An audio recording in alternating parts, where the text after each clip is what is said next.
ശാസ്ത്രീയ യജുർവേദ പഠനം ക്ലാസ് 56. നമ്മളിന്ന് നോക്കുന്ന അധ്യായം 11 61 മുതൽ 70 വരെയുള്ള മന്ത്രങ്ങളാണ്. ഇതെല്ലാം എഴുതിയത് സിന്ധുദീപ എന്നൊരു സ്ത്രീയാണ്. വേദമന്ത്രങ്ങൾ എഴുതിയത് തന്നെ സ്ത്രീകളാണ്. അല്ല സ്ത്രീകളും എഴുതിയിട്ടുണ്ട്. അവരെഴുതിയിരിക്കുന്ന ചില കാര്യങ്ങളാണ് ഇനി പറയാൻ പോകുന്നത്. ഈ കഴിഞ്ഞതിൽ പറഞ്ഞതും അവരെഴുതിയത് തന്നെയാണ്. അപ്പോൾ സ്ത്രീകൾക്ക് വേദം വായിച്ചുകൂടാ എന്ന് പറയുമ്പോൾ അതിലൊന്നും അർത്ഥമില്ല. സ്ത്രീകൾ തന്നെയാണ് ഇത് എഴുതിയിരിക്കുന്നത്. അപ്പോൾ നമുക്ക് 61 എന്താണ് പറയുന്നതെന്ന് നോക്കാം. ബ്രഹ്മചാരികളായ സ്ത്രീകളോട് പറയുകയാണ്. അപ്പം ബ്രഹ്മചര്യം സ്ത്രീകൾക്കും 4 ബ്രഹ്മചര്യം സ്ത്രീകൾക്കും ഉണ്ടല്ലോ. ബ്രഹ്മചര്യം എന്ന് പറയുന്നത് വേദം പഠിക്കുന്ന ശാസ്ത്രം, സയൻസ് നമ്മൾ പഠിക്കുന്ന കാലഘട്ടമാണ്. വേദം എന്ന് പറഞ്ഞാൽ സയൻസ് തന്നെയാണ്. നമുക്കത് തിരിച്ചറിയാതെ കൊണ്ട് എന്തെല്ലോ ആണെന്ന് ധരിച്ചതാണ്. അപ്പം ബ്രഹ്മചാരികളോട് പറയുകയാണ്, നിങ്ങൾ വിദ്വാൻമാരാകുക, വലിയ വിദ്വാൻമാരുടെ ഏറ്റവും ഉയർന്ന നിലയിലെത്തുക. സ്ത്രീകളോടാണ് പറയുന്നതെന്ന് മനസ്സിലാക്കണം. കാരണം സ്ത്രീകൾ ജ്ഞാനം നേടാൻ വേണ്ടിയിട്ട് വിദ്യയുള്ള ആൾക്കാരുടെ അടുത്ത് സമീപിക്കുക. സ്ത്രീയായ ഋഷി പറയുകയാണ്, സ്ത്രീകൾ ജ്ഞാനം വിദ്യ നേടാൻ വേണ്ടിയിട്ട് വിദ്വാൻമാരുടെ അടുത്ത് ചെല്ലുക. വിദ്വാൻമാരുടെ അടുത്ത് പോയാലല്ലേ പഠിപ്പിച്ചു കൊടുക്കും. ജ്ഞാനം നേടുന്ന അങ്ങനെ അവർ ജ്ഞാനം നേടിയിട്ട് നല്ല ജ്ഞാനദൃഷ്ടിയുള്ളവരായി തീരട്ടെ എന്ന് പറയുകയാണ്. നല്ല ബുദ്ധിയുള്ളവരായി തീരട്ടെ. ആര്? സ്ത്രീകൾ. ഏത് ദേശത്ത് വസിക്കുന്നവരായാലും, ഇന്ന ദേശം എന്നൊന്നുമില്ല, ഏത് ദിക്കിൽ വസിക്കുന്നവരായാലും അവർ ജ്ഞാനം നേടട്ടെ. സ്ത്രീകൾ ഏത് ദിക്കിൽ, ഇന്ന ദിക്കൊന്നൊന്നുമില്ല. അമേരിക്കക്കാരായാലും ചൈനക്കാരായാലും അറബികളായാലും ഭാരതീയരായാലും എല്ലാ സ്ത്രീകളും ജ്ഞാനം നേടിയിട്ട് ഉന്നത നിലയിൽ പ്രാപിക്കുക. അഗ്നി തേജസ്സോടുകൂടി, അതായത് വളരെ ഊർജ്ജസ്വലമായി വിദ്യ നേടുന്ന കന്യകയെ നീ വിദ്വാന്റെ പത്നിയാവുക. നീ കല്യാണം കഴിക്കുന്നത് നല്ല പഠിപ്പും വിദ്യാഭ്യാസമുള്ളവനെയായിരിക്കണം. നീ വിദ്വാന്റെ പത്നിയാവുക. അപ്പം നീ വിദ്യ നേടുക, എന്നിട്ട് വിദ്യയുള്ളവരുടെ, നല്ല വിദ്യ നേടിയവരുടെ പത്നിയാവുക. അതേസമയം വിദൂഷിയാകണം, കുലീനയാകണം. അതേസമയം വിദ്യ എത്ര നല്ല നേടി ഉന്നത നിലയിലെത്തുമ്പോഴും ആ കുലീനത കൈവിടരുത്. സുന്ദരിയായിരിക്കണം. നീ സുന്ദരിയായിട്ട് വിദ്യ പഠിച്ചെന്ന് വെച്ചിട്ട് ഒരുമാതിരി നടക്കരുത്. സൗന്ദര്യമെല്ലാം നോക്കിക്കൊണ്ട് സുന്ദരിയാവണം. പിന്നെയോ ശക്തിമതിയുമാകുക. നീ ശക്തി സംഭരിച്ച് നിൽക്കുകയും വേണം. എന്താണ് വേദം പറയുന്നത്? അതും സ്ത്രീകൾ വേദം എഴുതുന്നു. ഇതിന് ഘടകവിരുദ്ധമായിട്ടാണ് നമ്മൾ ഇവിടെ നടപ്പാക്കിക്കൊണ്ടുവന്നിരിക്കുന്നത്. വേദത്തിൻ്റെ പേരിൽ സ്ത്രീകൾക്ക് വിദ്യ പാടില്ല. ഇവിടെ വിദ്വാന്റെ പത്നിയ ഉയർന്ന നിലയിൽ സ്ഥാനമാനങ്ങളിൽ എത്താനാണ് പറയുന്നത്. ഇനി 62 എന്താണ് പറയുന്നത് നോക്കാം. ഹേ വനിതയോടാണ് തന്നെയാണ് പറയുന്നത്, നീ ഭർത്താവിൽ നിന്നും പൂർവിക ജ്ഞാനവും പഴയ ജ്ഞാനങ്ങളെല്ലാം നേടാം. അവരുടെ പൂർവികമായ വസ്തുക്കളും നേടുക. നീ എല്ലാം സമ്പാദിക്കണം. ജ്ഞാനം നേടണം, പൂർവികമായ വസ്തുക്കൾ, പൂർവികമായി എന്തെല്ലാം ഉണ്ടോ അതുമെല്ലാം നേടുക.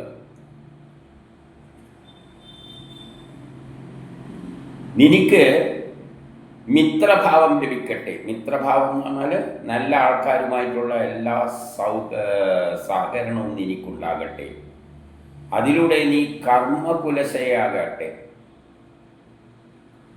കർമ്മകുശലത നിന്നിൽ ഉണ്ടാകട്ടെ. അപ്പം ജനങ്ങളുമായിട്ട് സഹകരിച്ചുകൊണ്ട് കർമ്മകുശലതയോടുകൂടി ലോകകാര്യങ്ങളിൽ ഏർപ്പെടാൻ തന്നെയുള്ള ആഹ്വാനമായിട്ട് ഇതിനെ കാണണം. ഇനി 63 പറയുകയാണ്, സ്ത്രീ രക്തമേ എന്ന് വിളിച്ചുകൊണ്ടാണ് പറയുന്നത്. നിങ്ങൾ രക്തത്തിന് സമാനമാണ് സ്ത്രീകൾ. നിന്റെ പ്രിയകരമായ ഹസ്തവും, അവളുടെ ഭർത്താവിനെ പറ്റി പറയുകയാണ്, സ്നേഹം നിറഞ്ഞ അദ്ദേഹത്തിൻ്റെ ഹസ്തവും അദ്ദേഹത്തിൻ്റെ സുന്ദരമായ വിരലുകളും ഉള്ള നിന്റെ പതി. അപ്പം നിന്റെ ഭർത്താവ് സ്നേഹത്തോടുകൂടി കൈപിടിച്ചുകൊണ്ട് സുന്ദരമായ വിരലുകളോടുകൂടി അവനാൽ നിന്നിൽ നിവേശിപ്പിച്ചിരിക്കുന്ന വീര്യത്താൽ ഭൂമി ജൈവബന്ധം നിന്നിൽ ഉറക്കട്ടെ. അങ്ങനെ നിന്നെ കൈപിടിച്ച് നിന്നെ സ്നേഹിക്കുന്ന സുന്ദരമായ വിരലുകളുള്ള ഭർത്താവിൽ നിന്ന് ഭൂമി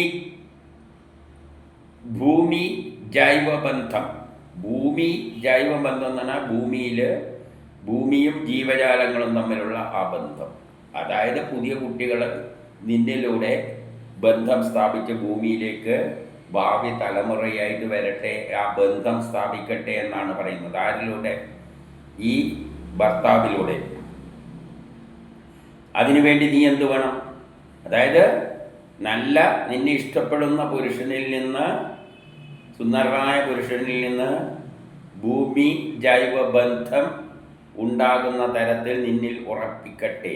അതായത് അവൻ്റെ പുത്രൻ, നല്ല ഭർത്താവിൻ്റെ, ജ്ഞാനമുള്ള ഭർത്താവിൻ്റെ പുത്രൻ നിന്നിലൂടെ ഭൂമിയുമായിട്ടുള്ള ബന്ധം സ്ഥാപിക്കട്ടെ. നീ നിന്റെ പതിയെ പതിയോട് നല്ല സ്നേഹത്തിലും സൗഹാർദ്ദത്തിലും വർത്തിക്കുക, അദ്ദേഹത്തെ സേവിക്കുക. സ്നേഹത്തോടുകൂടി പതിയുമായിട്ട് പെരുമാറുക, സൗഹാർദ്ദത്തോടുകൂടി അവനുമായിട്ട് പെരുമാറുക. നീ പഠിച്ചങ്ങ് എത്തിയെന്ന് വെച്ചിട്ട് അതൊന്നും പാടില്ല, ഇതൊന്നും ഒഴിവാക്കരുത്. എല്ലാ ഭാഗത്തും നിന്റെ കീർത്തി ഉയരട്ടെ. അപ്പം എല്ലാ നിലകളിലും, വീട്ടിലായാലും പുറത്തായാലും എല്ലാ നിലയിലും നിന്റെ കീർത്തി വർദ്ധിക്കട്ടെ. ഇനി 64 കന്യകയോട് പറയുകയാണ്, നിന്നിൽ ഉയർന്ന ചിന്തയുണ്ടാകട്ടെ. പുരുഷന്മാർ മാത്രം ചിന്തിച്ചാൽ പോരാ, നിന്നിൽ ഉയർന്ന ചിന്തകൾ ഉണ്ടാവുക എന്ന് പറഞ്ഞാൽ നീ എല്ലാ ജ്ഞാനവും നേടുന്ന തരത്തിൽ നിന്റെ ബുദ്ധിയെ ഉപയോഗിക്കുക, ഊർജ്ജസ്വലതയും നേടുക, ഉയർന്ന നിലയിൽ ചിന്തയുണ്ടാവുക, അതിനനുസരിച്ച് പ്രവർത്തിക്കാനുള്ള ഊർജ്ജസ്വലതയും നേടിയെടുക്കുക. നിദ്ര വിട്ട് നീ നിന്റെ പതിയെ സ്വീകരിക്കുക. എന്താണ് പറഞ്ഞതിൻ്റെ അർത്ഥമെന്നല്ലോ? രാത്രി ഉറക്കമൊഴിച്ചിട്ടും പതിയെ സേവിക്കണം. എങ്ങനെ സേവിക്കണം? അതിൻ്റെ അർത്ഥം സ്വയം മനസ്സിലാക്കാവുന്നതേ ഉള്ളൂ. എന്താ പറഞ്ഞുകൊണ്ട് വരുന്നത്? മിത്രൻ നിന്നെ രക്ഷിക്കട്ടെ. മിത്രദേവത എന്ന് പറഞ്ഞാൽ നിങ്ങൾ തമ്മിൽ നല്ല മൈത്രിയിൽ പോകട്ടെ. ഇനിയോ ഈ കന്യകയെ ഞാൻ നിന്നെ ഏൽപ്പിക്കുന്നു. ഭർത്താവിനെ, ഇങ്ങനെ പണ്ഡിതയായ എല്ലാ കഴിവുമുള്ള പത്നിയെ ഞാൻ നിന്നെ ഏൽപ്പിക്കുന്നു. ഇവനിൽ നിന്നും നീ ഒരിക്കലും വേർപിരിയരുത്. ആ ഈ ബന്ധം ഒരിക്കലും ഉടഞ്ഞു പോകരുത്. അങ്ങനെ മരണകാലം വരെ നിങ്ങൾ ഒന്നിച്ച് പോവുക. ഇനി 65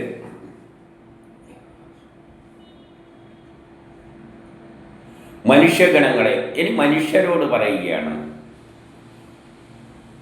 നിങ്ങളെ ബ്രഹ്മചാരികൾ ഗായത്രി ഛന്ദസ്സിനാൽ അഗ്നിയെ എന്ന പോലെ ജ്വലിപ്പിക്കട്ടെ. ബ്രഹ്മചാരികൾ എന്ന് പറഞ്ഞാൽ ജ്ഞാനം നേടുന്ന എല്ലാവരോടുമായിട്ട് പറയുകയാണ്.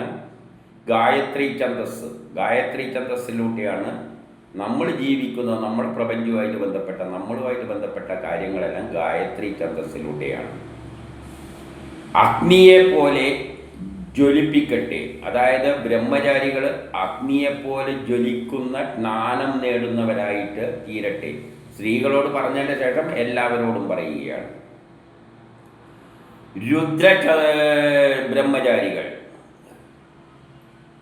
രുദ്രബ്രഹ്മചാരികൾ എന്ന് പറഞ്ഞാൽ ആറ്റങ്ങളുമായിട്ട് പഠിക്കുന്നവർ, അതായത് കെമിസ്ട്രി പഠിക്കുന്നവർ എന്ന നിലയിൽ ചിന്തിച്ചാൽ മതി. രുദ്രബ്രഹ്മചാരികൾ ത്രിഷ്ടൂപ ഛന്ദസ്സിനാൽ, രുദ്രബ്രഹ്മചാരികൾ ആറ്റങ്ങളെ പറ്റി പഠിക്കുമ്പോൾ ത്രിഷ്ടൂപ ഛന്ദസ്സാണ് ഉപയോഗിക്കുക. ഇപ്പം തൃഷ്ടൂപ ഛന്ദസ്സിലൊരു മന്ത്രം ഉണ്ടെങ്കിൽ അത് ആറ്റങ്ങളുമായിട്ട് ബന്ധപ്പെട്ടെല്ലാം പറയുന്ന കാര്യങ്ങളാണ്. ആദിത്യ ബ്രഹ്മചാരികൾ, അതായത് പ്രപഞ്ചത്തെപ്പറ്റി മനസ്സിലാക്കാൻ ശ്രമിക്കുന്നവർ, ആസ്ട്രോണമിയായിട്ട് ശ്രമിക്കുന്നവർ ജഗതി ഛന്ദസ്സിനാണ്. അപ്പം പ്രപഞ്ചകാര്യങ്ങൾ പഠിക്കുന്ന ഛന്ദസ്സിനാണ് ജഗതി ഛന്ദസ് എന്ന് പറയുന്നത്. വൈശ്യാനരാഗീരസ്സുകൾ അനുഷ്ഠൂപ ഛന്ദസ്സിനാലും, വൈശ്വനരാഗ്നിയല്ല ഉപയോഗിച്ചിട്ടുള്ളത്, അനുഷ്ഠൂപ ഛന്ദസ്സിനാന്ന് പറഞ്ഞാൽ യജ്ഞങ്ങൾ, പ്രാക്ടിക്കലായിട്ടുള്ളതെല്ലാം അനുഷ്ഠൂപ ഛന്ദസ്, പ്രാക്ടിക്കലായിട്ടുള്ള കാര്യങ്ങൾ, എൻജിനീയറിങ്, ടെക്നോളജി, ഇതെല്ലാം അനുഷ്ഠൂപ ഛന്ദസ്സിലൂടെയാണ് നമ്മൾ മനസ്സിലാക്കേണ്ടത്. അങ്ങനെ നിങ്ങളെ ഉയർത്തി വരട്ടെ. അപ്പോൾ ജ്ഞാനം നേടുമ്പോൾ ഛന്ദസ്സുകൾ മനസ്സിലാക്കിയിട്ട് വേദങ്ങൾ പഠിക്കണം. ജഗതി ഛന്ദസ്സിലാണ് ഒരു സൂക്തമുള്ളതെങ്കിൽ അത് പ്രധാനമായിട്ടും പ്രപഞ്ചത്തെ മുഴുവൻ, അല്ലെങ്കിൽ പ്രധാനമായി പറയുകയാണെങ്കിൽ ഋഗ്വേദത്തിൻ്റെ അല്ലെങ്കിൽ പ്രപഞ്ചം മുഴുവനുള്ള വിഷയങ്ങളെ പറ്റിയാണ് പറയുന്നതെന്ന് മനസ്സിലാക്കണം.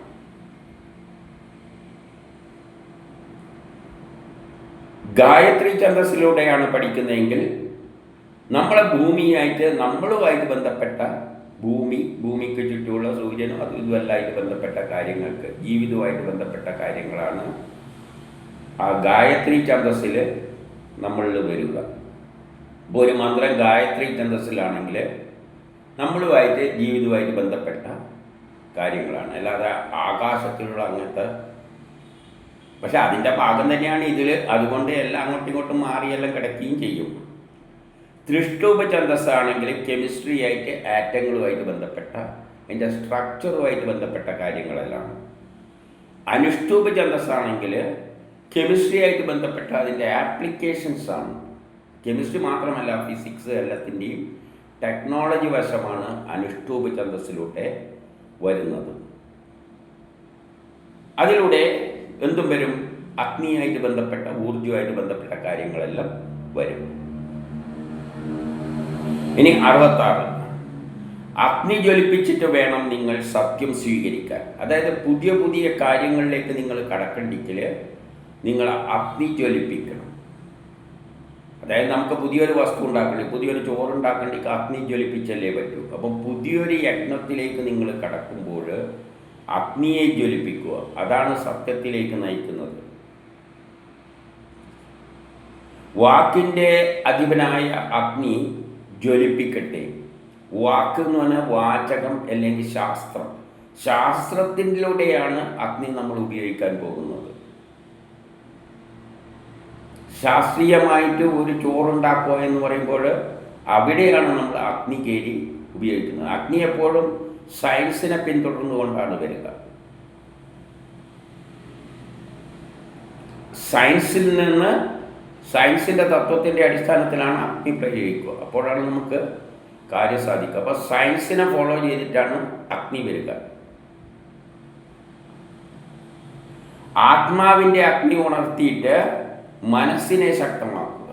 ആത്മാവിൻ്റെ ശക്തിയിൽ നിന്നാണ് മനസ്സ് ശക്തമാവുന്നത്. നമ്മൾ ആത്മാവ് തന്നെയാണ് ഞാൻ, നമ്മിലെ ആ ശക്തി വിശേഷം. നമ്മൾ ഈശ്വരൻ എന്നെല്ലാം പറയുന്നത് നമ്മിലെ നമുക്ക് ആ ശക്തി നൽകുന്ന ആ ശക്തി വിശേഷം അഗ്നിയിലൂടെ തന്നെയാണ് ഉയരുന്നത്. അതും ശക്തിയാണ്, അവിടെയും അഗ്നിയാണ് വരുന്നത്. അതാണ് നമ്മളെ മനസ്സിന് ആക്റ്റീവാകുന്നത്. അപ്പോൾ ആത്മാവ് ശക്തിയാകുമ്പോൾ നമ്മളെ മനസ്സും ആക്റ്റീവാകും. അവിടെയും അഗ്നി തന്നെയാണ്, ഊർജമാണ് അതിൻ്റെ പിന്നിൽ പ്രവർത്തിക്കുന്നത്. പ്രജാപതിയാലും അഗ്നിയാലും വൈശ്വാനരന്മാരായാലും ജനങ്ങളും മനസ്സും നയിക്കപ്പെട്ടെ. നമ്മളെ ജനങ്ങളെയെല്ലാം, പ്രജാപതിമാരെന്ന് പറഞ്ഞാൽ സൃഷ്ടിയുടെ പിന്നിലുള്ള ശക്തിവിശേഷങ്ങൾ, അഗ്നി, ഇതെല്ലാമാണ് നമ്മളെയെല്ലാം, ജനങ്ങളെയെല്ലാം, മനസ്സിനെയെല്ലാം നയിക്കുന്നത് അഗ്നിയാണെന്ന് പറയുകയാണ്. ഇനി 67, മനുഷ്യർ ഈശ്വരൻ്റെ സത്യങ്ങളെല്ലാം അറിയാൻ ശ്രമിക്കട്ടെ. ഈശ്വരൻ്റെ സത്യം അറിയുക എന്ന് പറഞ്ഞാൽ ഈശ്വരനിൽ നിന്നാണ് പ്രപഞ്ചമുണ്ടായിരിക്കുന്നത്. ഇപ്പം മനുഷ്യരെന്ത് വേണം? ഇതെല്ലാം ജ്ഞാനവുമായിട്ട് ബന്ധപ്പെട്ടതാണ്. പ്രപഞ്ചം ഏതിൽ നിന്നുണ്ടായോ എന്ന് മനസ്സിലാക്കണം. അതാണ് ഈശ്വരൻ. അപ്പം പ്രപഞ്ചം ഏതിൽ നിന്നുണ്ടായോ, എന്തിനു വേണ്ടി ഉണ്ടായോ എന്നീ കാര്യങ്ങളെല്ലാം നമ്മൾ മനസ്സിലാക്കുവാൻ ആഗ്രഹിക്കട്ടെ എന്ന് പറഞ്ഞാണ്. ആഗ്രഹിക്കാനേ പറ്റും, മുഴുവനൊന്നും നമുക്കെല്ലാം ലോക രഹസ്യം എല്ലാം അറിയണമെന്നുണ്ട്. പക്ഷേ നമ്മളെ കൊണ്ട് എല്ലാം ഒന്നും പഠിക്കാനൊന്നും പറ്റില്ല. നമുക്ക് പറ്റുന്നതേ പഠിക്കാൻ പറ്റും. അതുകൊണ്ട് ആഗ്രഹിക്കട്ടെ, നമുക്ക് കൂടുതൽ കൂടുതൽ ജ്ഞാനങ്ങൾ നേടാനുള്ള ആഗ്രഹം, ഈശ്വരനെ പറ്റി മനസ്സിലാക്കാനുള്ള ആഗ്രഹം ജനിക്കട്ടെ. കാരണം ഈശ്വരനാണ് ഈ വിശ്വത്തിൻ്റെ നായകൻ. ഈ വിശ്വമുണ്ടാക്കിയിരിക്കുന്നത് ഈശ്വരനാണ്. അപ്പം ഈശ്വരൻ എന്താണെന്ന് പറഞ്ഞു കഴിഞ്ഞു, ഏതിൽ നിന്നാണോ പ്രപഞ്ചമുണ്ടായത് അതാണ് ഈശ്വരൻ. നമുക്കറിയാം ആറ്റങ്ങളും ഇലക്ട്രോണും എന്നാലാണ് പ്രപഞ്ചമുണ്ട്. അപ്പോൾ ആറ്റവും ഇലക്ട്രോണും തന്നെയാണ് ഈശ്വരൻ. അതിൻ്റെ അപ്പുറം കഴിയുമ്പോൾ ഊർജമാണ് ഈശ്വരൻ. അതിൻ്റെ അപ്പുറം എത്തുമ്പോൾ ഏതോ ഒരു സാധനം ഉണ്ടായിരുന്നു, രൂപവും ഭാവവും ഇല്ലാതെ, അതാണ് ഈശ്വരൻ. അതാണ് ലോകത്തിൻ്റെ നായകൻ. കാരണം അതിൽ നിന്നാണ് എല്ലാം ഉണ്ടായിരിക്കുന്നത്.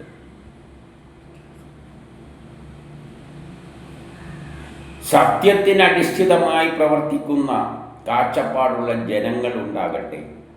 ജനങ്ങൾ സത്യം മനസ്സിലാക്കുക. സത്യം മനസ്സിലാക്കണമെങ്കിൽ ജ്ഞാനം വേണം. ജ്ഞാനത്തിലൂടെ പ്രപഞ്ചരഹസ്യം മനസ്സിലാക്കി അതിനനുസരിച്ച് പ്രവർത്തനം കാഴ്ചവെക്കുന്ന ജനങ്ങൾ ഉണ്ടാകണം. അതായത് ദീർഘദൃഷ്ടിയുള്ള ജനങ്ങൾ, നല്ല കാഴ്ചപ്പാടുള്ള ജനവിഭാഗങ്ങൾ ഉണ്ടാകണം. അവർ ഐശ്വര്യത്തിനായി പ്രയത്നിക്കുക. എല്ലാ ഐശ്വര്യങ്ങളും നേടാൻ വേണ്ടിയിട്ട് അവർ പ്രവർത്തിക്കട്ടെ. പ്രപഞ്ച രഹസ്യങ്ങൾ മനസ്സിലാക്കാൻ ശ്രമിക്കട്ടെ.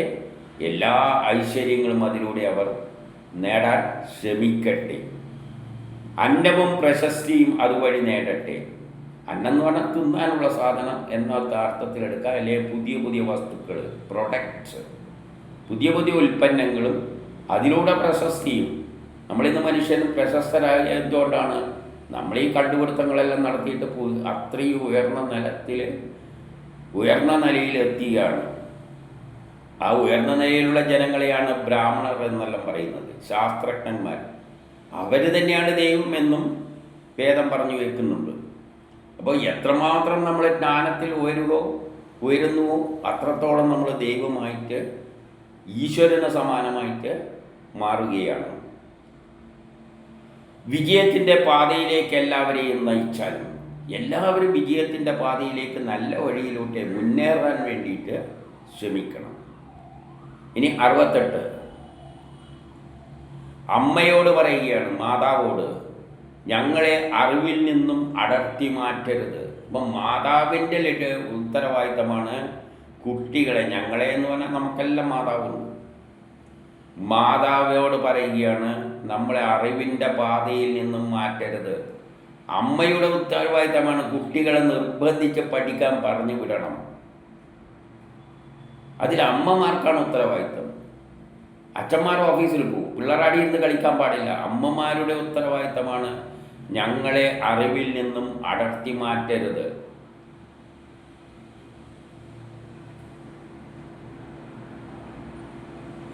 ഏതൊരു തരത്തിലുള്ള സൽകീർത്തിയാണോ ഏറ്റെടുത്തിരിക്കുന്നത്, ഏത് നിലയിലുള്ള സൽകീർത്തി ഏറ്റെടുക്കാനാണോ നമ്മൾ പ്രവർത്തിക്കുന്നത്, അതിൻ്റെ സമ്പൂർണതക്കായി അനുഗ്രഹിച്ചാലും. ചില മക്കൾക്ക് സ്പോർട്സിലായിട്ടായിരിക്കും താല്പര്യം ഉണ്ടാവുക ജനിക്കുമ്പോൾ. ആ നിലയിൽ അവരെ പ്രോത്സാഹിപ്പിച്ചു കൊണ്ടുപോവുക. ചിലവർ കെമിസ്ട്രി പഠിക്കുന്നതിലായിരിക്കും, ചിലവർക്ക് മെഡിസിനിലായിരിക്കും, ചിലവർക്ക് വക്കീൽ പണിയിലേക്കായിരിക്കും. അപ്പം അവരുടെ ഏതു വഴിയാണോ സ്വീകരിച്ചത് അതിൻ്റെ സമ്പൂർണതക്കായി പ്രവർത്തിക്കുക. അപ്പം മക്കൾക്ക് ഏതിലാണോ വാസനയുള്ളതെന്ന് കണ്ടെത്തിയിട്ട് ആ വിഭാഗത്തിലേക്ക് അതിൻ്റെ സമ്പൂർണ്ണ ജ്ഞാനം നേടാൻ വേണ്ടിയിട്ട് പറഞ്ഞു വിടണം. അല്ലാതെ മക്കൾക്ക് മാത്സ് തീരെ കൊള്ളില്ല, എന്നാലും എൻജിനീയർ ആക്കിയേ പറ്റും. കുത്തിപ്പിടിച്ച് പല ട്യൂഷനും അതും ഇതെല്ലാം കൊടുത്തിട്ട് കൊണ്ടുപോയിട്ട് ഡൊണേഷനും കൊടുത്തിട്ട് പിള്ളേരെ കൊണ്ടുപോയിട്ട് എൻജിനീയറിംഗ് കൊടുക്കും. എന്ത് നാട്ടിന് കാര്യം? ഒരു കാര്യമില്ല.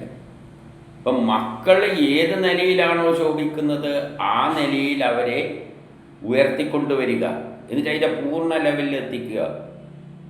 അത് ഇന്നെന്നുള്ള ഇപ്പം കലാവാസനയുള്ള പിള്ളേരാണെങ്കിൽ അവരെ കലയിൽ പ്രോത്സാഹിപ്പിച്ച് അവരെ ഉന്നത നിലയിൽ എത്തിക്കാൻ ശ്രമിക്കും. ഇതാണ് വേണ്ടത്. ഇതെല്ലാം ആർക്കേ പറ്റുള്ളൂ? അമ്മക്കേ പറ്റുള്ളൂ. അമ്മയാണ് ഇതെല്ലാം നോക്കിക്കൊണ്ടിരിക്കുന്നത്. നിന്റെ പുത്രൻ അഗ്നിതുപോലെ യോഗ്യമായ ഈ കർമ്മം അനുഷ്ഠിക്കട്ടെ. അങ്ങനെ അവൻ പഠിച്ച് ആ ഫീൽഡിലെത്തിയിട്ട് അഗ്നി പോലെ യോഗ്യമായ കർമ്മം അനുഷ്ഠിക്കട്ടെ, ആ ഫീൽഡിൽ ഉന്നത നിലയിൽ അവനെത്തട്ടെ. അപ്പം മക്കളുടെ സ്വഭാവങ്ങൾ മനസ്സിലാക്കിയിട്ട് ആ നിലയിൽ ഉന്നത നിലയിലെത്തിക്കാനാണ് വേദം ആരെയാണ് ഉത്തരവാദിത്തപ്പെടുത്തിയിരിക്കുന്നത്? മാതാവിനോടാണ്. അതുകൊണ്ടാണ് സ്ത്രീകൾ വിദ്യയുള്ളവരാകണം എന്ന് പറഞ്ഞത്. നമ്മൾ എന്താ സ്ത്രീകളെ ചെയ്തു കൂട്ടിയ മൂലക്കൊരുതുക്കിയല്ലേ ചെയ്തത്. സ്ത്രീകൾക്കൊന്നും വേദം പഠിച്ചുകൂടാ, വീട്ടിൽ ഒതുങ്ങിയിരിക്കണം, ഇതല്ല ഇവിടെ പറയുന്നത്. മാതാവാണ് മക്കളെയെല്ലാം ഉയർത്തി എല്ലാ നിലയിലേക്കും പോകണം, അവരും ഉയർന്ന നിലയിലേക്ക് എത്തണം. ഇനി 69, അതേ സ്ത്രീയോട് ദേവി എന്ന് വിളിച്ചുകൊണ്ട് പറയുകയാണ്, നീ സൽകർമ്മങ്ങൾ അനുഷ്ഠിക്കുന്നവളാകട്ടെ. നീ നല്ല നല്ല കർമ്മങ്ങൾ അനുഷ്ഠിക്കുക. വെറുതെ വീട്ടിലിരുന്നുകൊണ്ട് പേരും പ്രാജകവും നടത്തിയിട്ട് ഏഷണിയും പറഞ്ഞ് നടക്കുകയല്ല വേണ്ടത്. നീ ഉത്കൃഷ്ട സൽക്കർമ്മങ്ങൾ അനുഷ്ഠിക്കുക. മനസ്സ് ദൈവത്വത്തോടുള്ള ഔന്നത്യത്തിലേക്ക് പ്രാപിക്കട്ടെ. ദൈവത്തോടടുത്ത ഔന്നത്യം പ്രാപിക്കട്ടെ. നീ ഈശ്വരന് സമാനമായി മാറുക. ഈശ്വരൻ എന്നത് ജ്ഞാനമാണ്, പ്രപഞ്ചമാണ്, ജ്ഞാനമാണ്, അതിൻ്റെ പിന്നിൽ ജ്ഞാനമാണ്. ആ ജ്ഞാനം നേടിയിട്ട് അവിടെ എത്തുമ്പോൾ നീ ഈശ്വരനോട് ഔന്നത്യം പ്രാപിക്കുകയാണ്. അങ്ങനെ മനുഷ്യരിൽ ഐശ്വര്യം വർദ്ധിക്കട്ടെ. അങ്ങനെയാണ് മനുഷ്യന് ഐശ്വര്യമുണ്ടാകുന്നത്. അഹിംസ ഗാർഹ്യപത്യത്തിൽ ആചരിക്കപ്പെടുന്നു. അഹിംസ അതായത് ദുഷ്ടചിന്തകളൊന്നും ഉണ്ടാകാതിരിക്കുക. വിദ്വാൻമാരായ ദേവന്മാരാൽ ഈ ഹവിസ് സ്വീകരിക്കപ്പെട്ടെ.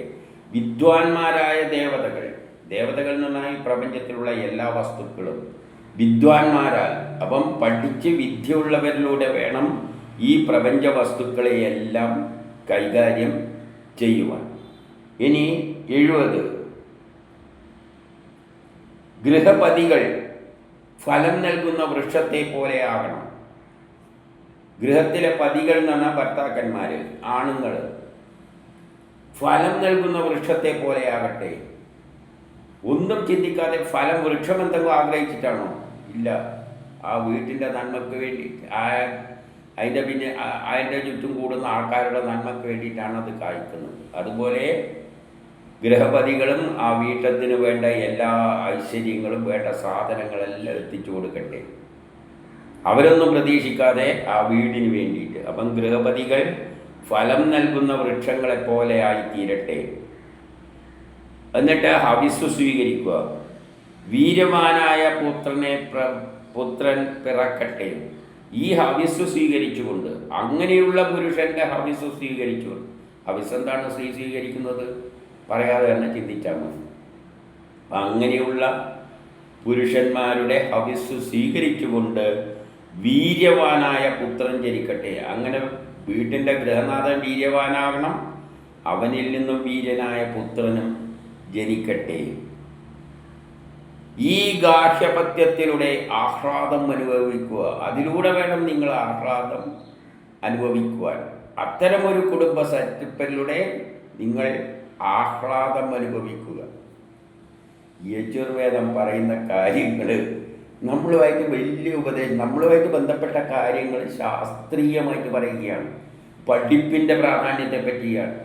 ഇതെല്ലാം വിട്ടിട്ടാണ് വേദത്തെ വരികൾക്കൊന്നും അർത്ഥമില്ല, ഇങ്ങനെ ചൊല്ലിക്കൊണ്ടിരിക്കാനാണ്. അതിന് വേറെ അർത്ഥമൊന്നുമില്ല. ഇത് സ്ത്രീകളോ സമൂഹത്തിലുള്ള താഴെയുള്ളവരൊന്നും പഠിച്ചുകൂടാ, ഇത് നമ്മൾ മാത്രം ഇങ്ങനെ നമുക്കിങ്ങനെ ഉരുവിടാനുള്ളതാണെന്നെല്ലാം പറഞ്ഞു വെച്ചിരിക്കുന്നത്. ആരാണിത്? അതാണ് സ്മൃതികൾ.